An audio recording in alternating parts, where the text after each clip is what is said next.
Louvado seja Deus. Louvado seja o nome do Senhor Jesus. Louvado seja Deus. Amém, amados? Bem de volta, né? Conforme tinha dito aos irmãos, já direto para a ministração da palavra. Amém? Direto já para a ministração da palavra. Em o nome do grande, o Senhor Jesus. 1 de Coríntios, capítulo de número 8. 1 de Coríntios, capítulo de número 8, não é? Com a graça do Senhor, o nosso Deus. Onde nós temos aqui Paulo respondendo acerca da carne sacrificada aos ídolos. E lendo esse capítulo, relendo esse capítulo, né? Porque pela misericórdia de Deus, já tive a oportunidade de ler a Bíblia algumas vezes. E não é a primeira vez que eu ministro sobre este capítulo. Mas achei muito interessante como a palavra de Deus é uma fonte inesgotável. A gente fala de mesmos capítulos, mesmos versículos, mesmos trechos, mesmos textos, né? E sempre vem algo novo. Louvado seja o nome do Senhor Jesus, né? Sempre vem algo novo. E aconteceu que para essa abordagem de hoje, veio algo novo de Deus também. Não é invenção, não. Não é invenção, não. Primeiro que a gente tem pregado, né? Tem mostrado que a palavra de Deus não precisa mais de acrescentar nada, não precisamos inventar nada, não precisamos elaborar nada para tornar o Evangelho atrativo, desejado, querido, almejado, sabe? Não precisamos mais inventar nada. Há muitas novidades no circuito evangélico que caminha mais para a heresia, para a seita, do que a pregação do evangelho propriamente dita, ou propriamente dito, se referindo ao evangelho, dita se referindo à pregação. Não precisamos inventar mais nada, não é? Mas quando eu digo algo novo, é porque o Espírito já nos levou a uma visão mais profunda. Já estamos em outra camada, né? Dessa profundidade. Já estamos em outro degrau dessa subida, dessa ascensão. Louvado seja o nome de Jesus por isto.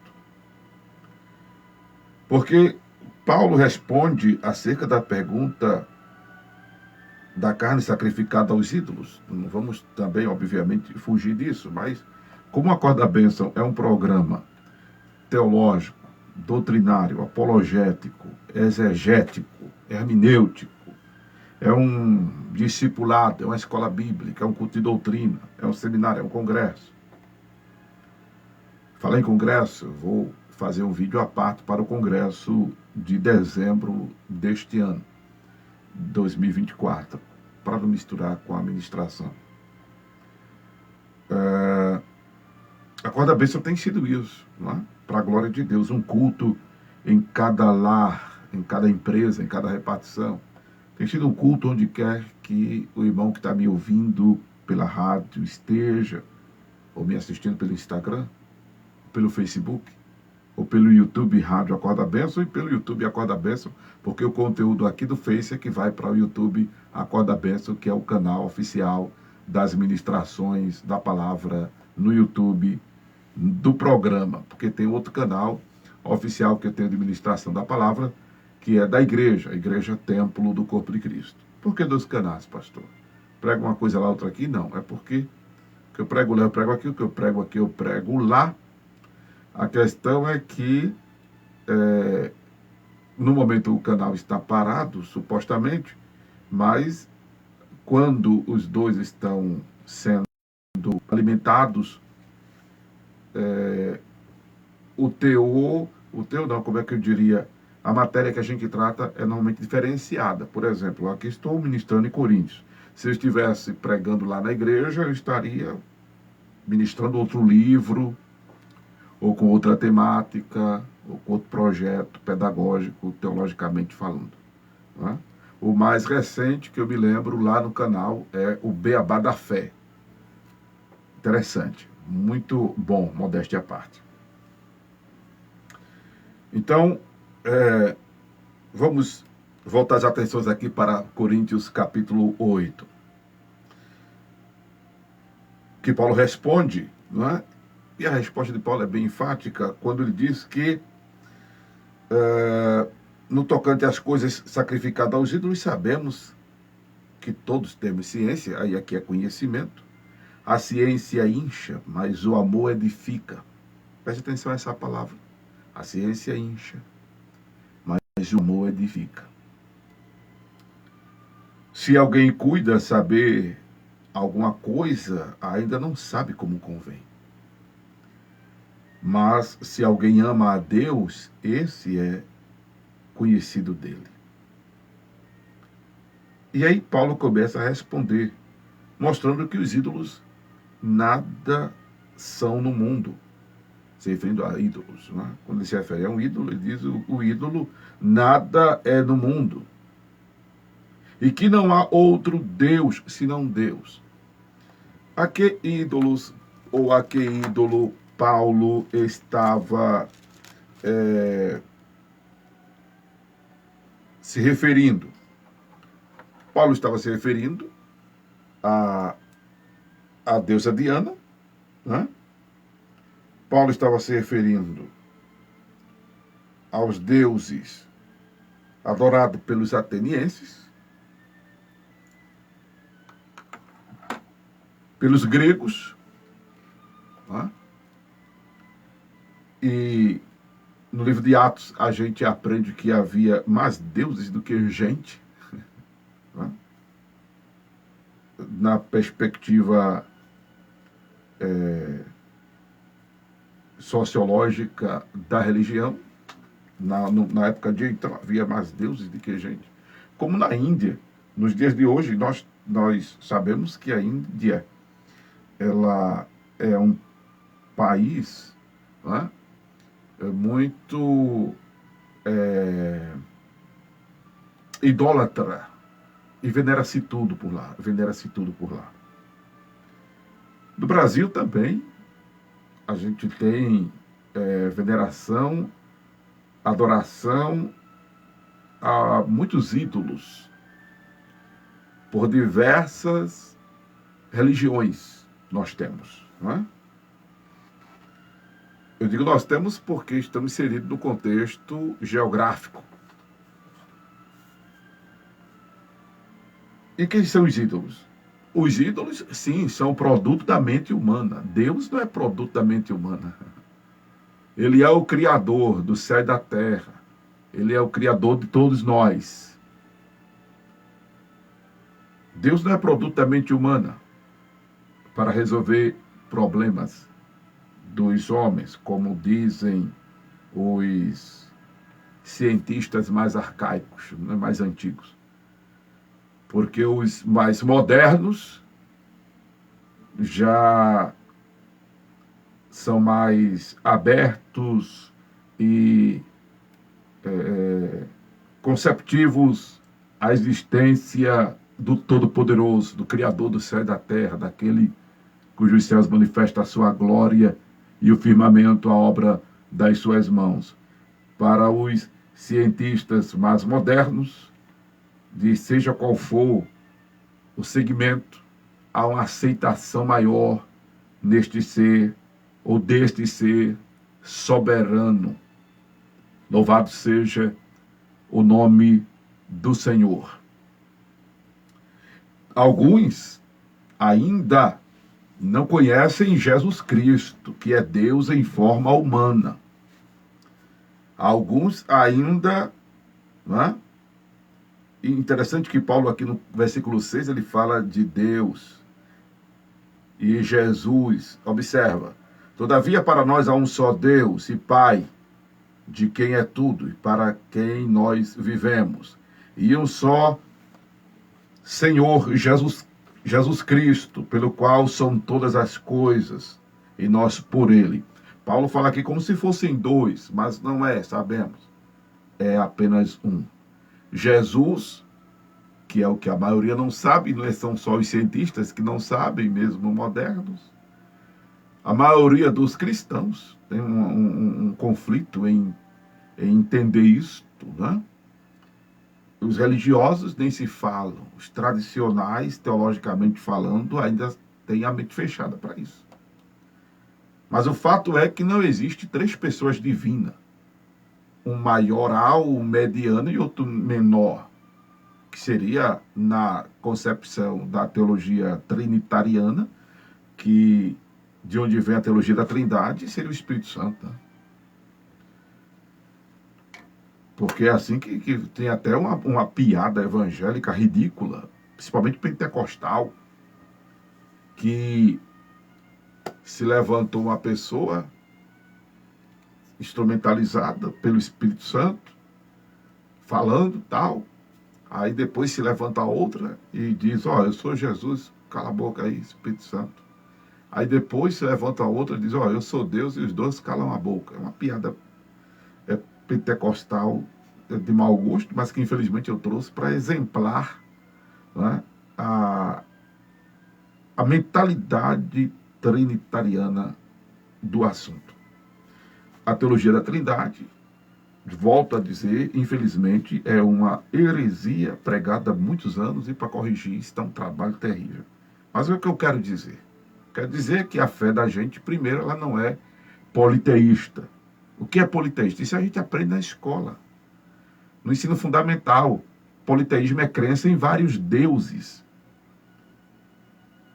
E a teologia trinitariana alega ser três deuses. Aí diz que são três pessoas distintas. Distinta é diferente. Aí diz, mas que elas concordam. Aí se tornam um porque concordam. Não, se já é distinto, já é diferente, já esculhambou tudo. Não são três pessoas, é uma só.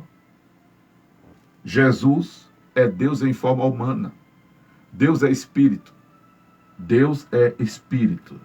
E quem é Jesus? Jesus é Deus em forma humana. João capítulo 1, versos 1 e 14. E quem é o Espírito Santo, pastor? O Espírito Santo é Deus, agindo, santificando nós pecadores. Não é? E a maioria dos cientistas modernos, mesmo acreditando que há um ser soberano, ainda não conhecem Jesus Cristo, que é Deus em forma humana, que veio ao mundo para salvar, o Emmanuel, é Deus conosco, foi Deus que se fez carne e morreu por nós, para que nós tenhamos o perdão dos pecados. Quem é o Espírito Santo? É este mesmo ser operando,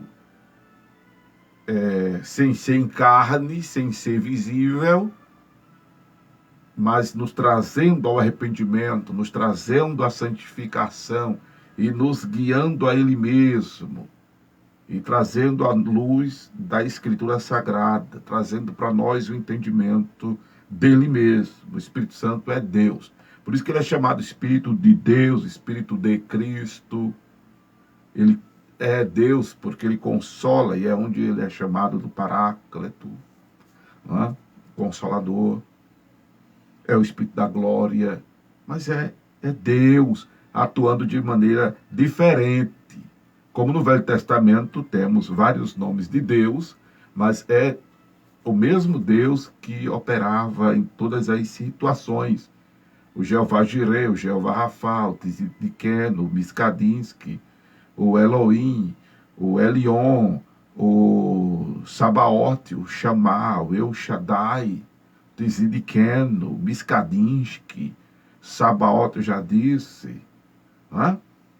São vários nomes, mas é o mesmo Deus. Como? Mas na frente Paulo vai dizer acerca das manifestações do Espírito. Mas é o mesmo Deus operando tudo em todos. 1 de Coríntios 12, verso 6. Então, não entende quem não quer. Não é? E os ídolos? Os ídolos são produto da mente humana.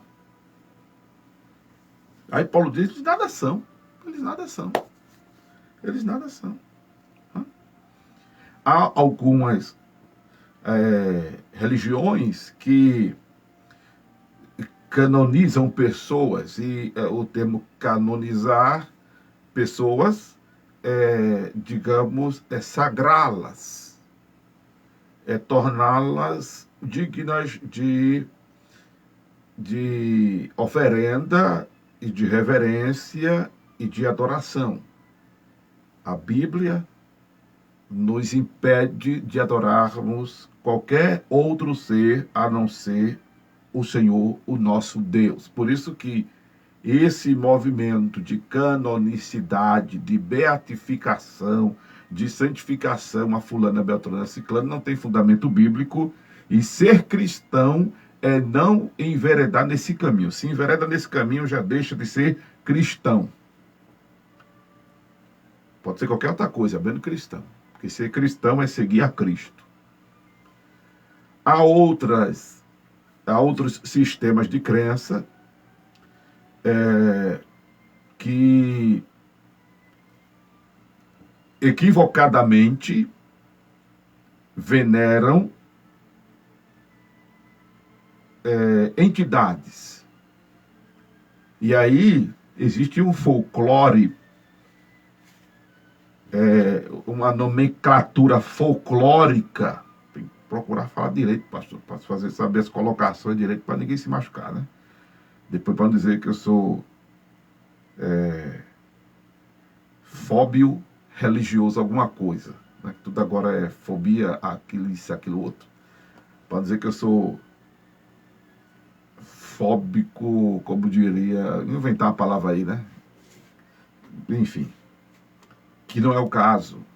Só estou explicando que tem sistemas de crença que adoram entidades e que há uma nomenclatura folclórica para essas entidades, que eu não vou dizer os nomes aqui, porque senão eu vou estar dando nome literalmente, né, às religiões. Como eu já falei de uma e já estou falando de outra.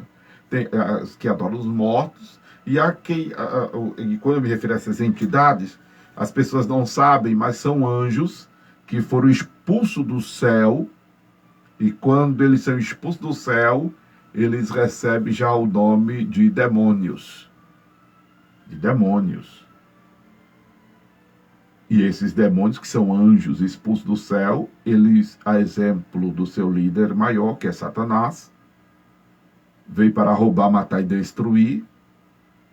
E aí, isso é um bocado, anjo até mais hora. A Bíblia fala, para a gente ter uma ideia numérica, da terça parte das estrelas do céu. A terça parte das estrelas do céu. Anjo, um bocado de anjo para uma pessoa só. Ou um bocado de demônio para uma pessoa só. Para você ter ideia, no Gadareno tinha uma legião, e uma legião é um termo aplicado a um contingente de soldado romano que corresponde de 3 a 6 mil soldados. Então, uma legião corresponde a 6 mil ou a 3 mil demônios. Só para ter uma ideia. E essas entidades, ou esses demônios, em algumas religiões, recebem outros nomes. E eles não são para ser adorados, mas as religiões adoram, veneram, fazem oferenda a esses seres. Tudo errado. Ainda assim, aí você diz, pastor Amaro, então os ídolos da outra religião, que canonizam pessoas, não são nada, mas esses são, porque os mortos não falam, não ouvem, não veem, não faz nada, mas os demônios estão na ativa. Tem até um livro, o Diabo está vivo e ativo no planeta Terra. Então esses aí que são anjos expulsos do céu, que operam destrutivamente, então eles são alguma coisa, pastor Amaro. Não, eles não são, eles existem, mas não são nada. A palavra de Deus diz que maior é aquele que está conosco, aleluia. Maior é o que está conosco. Eles não são nada. são anjos dispostos do céu, claro. Eles têm uma habilidade maior do que nós, uma velocidade maior do que nós. Enfim, Paulo, quando fala de angelologia, no capítulo, se não me engano, 2 de Filipenses, ele diz que os seres humanos são mais inferiores que os anjos. Mesmo agora esses não sendo mais anjos de luz, sendo demônios, mas eles têm uma autoridade, eles têm um poder que para vencê-los, só unidos a Jesus Cristo. Para vencê-los, só em o nome de Jesus. Para vencê-los, só resistindo-os em o nome de Jesus. E para resisti-los, é preciso aproximar-se de Deus. Por isso que está escrito: chegai-vos a Deus, ele se chegará a vós. Resistir o diabo e ele fugirá de vós. Quer vencer Satanás, quer vencer demônios, se aproxime de Deus. Não é trevo, não é banho de arruda, não é pé de coelho, não é figa, não é benzer-se, não é tomar banho disso e aquilo outro, não é usando nada de mágico, não é usando crucifixo, não é usando alho, cebola, qualquer coisa. Não é deixando a Bíblia aberta no Salmo 91, não é recitando o Salmo 91, não é tendo um quadro do Salmo 91 que vai expulsar o demônio da tua casa, da tua vida. É você se unindo ao Senhor que você vai vencer o maligno. Chegando-se ao Senhor. Chegai-vos a Deus e ele se chegará a vós. Resistir o diabo e ele fugirá de vós. Mas para resisti-lo é necessário chegar-se a Deus. Uma vez convertido, meu irmão, minha irmã ouvinte, uma vez se sujeitando a Cristo, o diabo já não tem mais vez nem voz em sua vida, porque as portas do inferno não prevalecem contra a igreja do Senhor. Louvado seja Deus, louvado seja Deus. Amém? Eles nada são no sentido porque eles são limitados também. Os nadação aqui são porque não existe, é produto da mente humana. E essas entidades que são anjos e expulsos do céu, eles não são para ser adorados. Não são para serem venerados. E nadação porque quem é, aleluia, é Deus. Ele é o eu sou. Jesus Cristo é este o eu sou. Lembra que quando Jesus foi... quando os soldados chegaram perto de Jesus: és tu, Jesus? Aí Jesus disse: sou eu. Eles, bufo, caíram no chão. Se levantaram: és tu? Sou eu. Pá, caíram igual lá no monte com o profeta Elias. Lembra disso? Tremendo. Jesus, ele é Deus. Jesus, ele é Deus. Agora, qual era o problema aqui? Era um problema de idolatria. Mas o que Paulo foca aqui não era nem tanto o problema da idolatria. O problema que Paulo foca aqui era o desamor entre os irmãos. Porque havia quem conhecia. A gente sabe que a igreja de Coríntios era uma igreja intelectual, já abordei isso no primeiro capítulo. Era uma igreja rica, era uma igreja cheia de manifestações de dons. Paulo diz que nada lhes faltava. O que lhes faltava era a manifestação do Senhor Jesus. O que faltava era Jesus voltar mesmo. Mas havia um problema.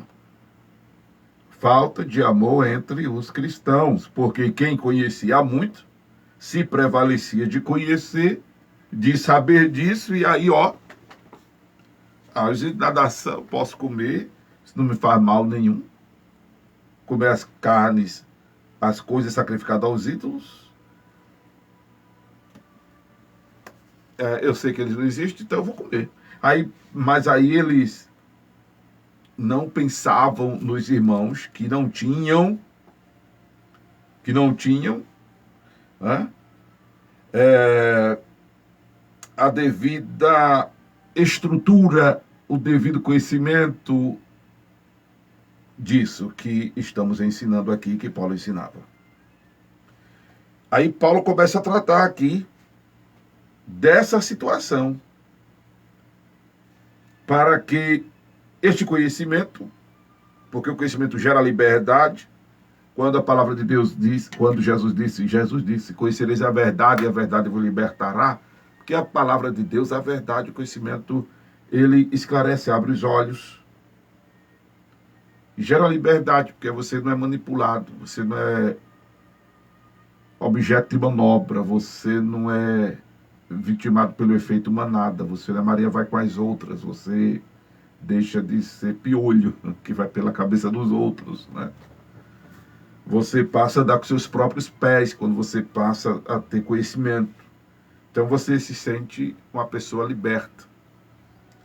Aí Paulo diz, olha, vede, verso 9, que essa liberdade não seja de alguma maneira escândalo para os fracos, não é?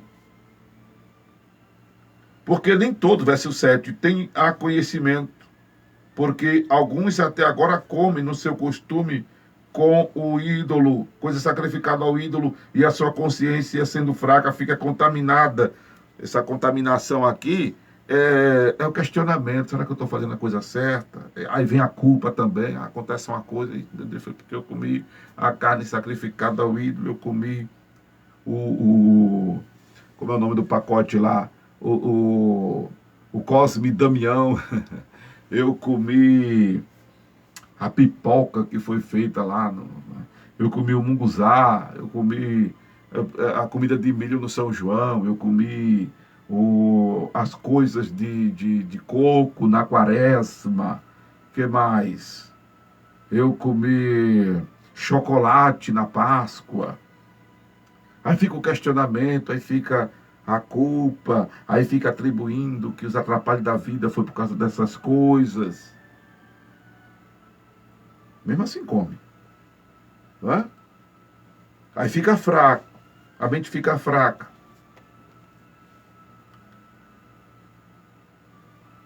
Aí Paulo diz, ó, quem conhece não pode se prevalecer do que conhece e não pensar no outro, não é? Agora, veja só, achei interessante uma coisa que a gente passa despercebido, e a maioria de nós, pregadores, não ensina ao povo direito. Eu achei interessante essa fala aqui, ó. Porque se alguém te vir a ti, que tem ciência, sentado à mesa do templo, dos ídolos, não será a consciência do que é fraco induzida a comer das coisas sacrificadas aos ídolos? Quer dizer, não era só comer, era estar dentro do templo. Não era só comer, era estar dentro do templo. Ou seja, a pessoa diz, eu sou crente, mas aí eu vou lá, porque eu tenho um conhecido na religião X, na religião Y, no centro tal, eu vou, porque eu conheço. O demônio vai entrar em mim, essas coisas e nada, a mesma coisa. Aí o irmão que não tem o conhecimento, não tem a maturidade, não tem a estrutura, diz, oxi, o irmão, o pregador da palavra, conhecedor da palavra, está frequentando aquele ambiente, está comendo lá.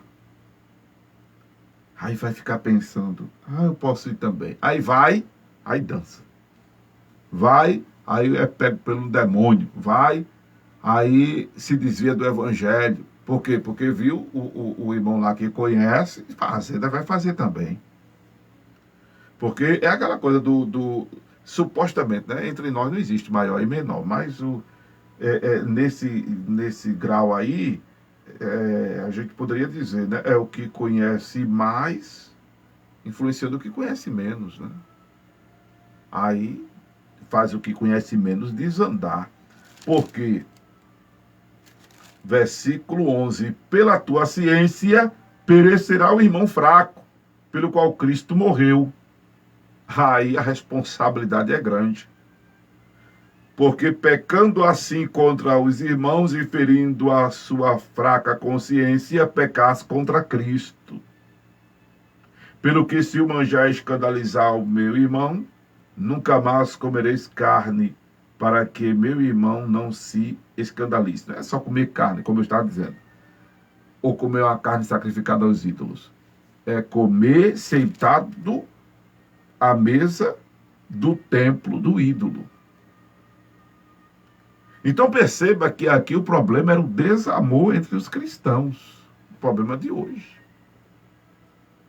Temos muitas formações teológicas, temos muitos catedráticos nos púlpitos, temos muita gente falando bonito, temos muita gente pregando com eloquência, temos muita filosofia, muita psicologia, muita teologia, muita gia,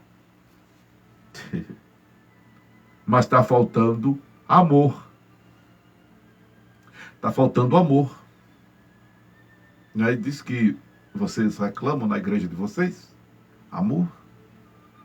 E alguns reclamam de amor pelo desassistencialismo. Né?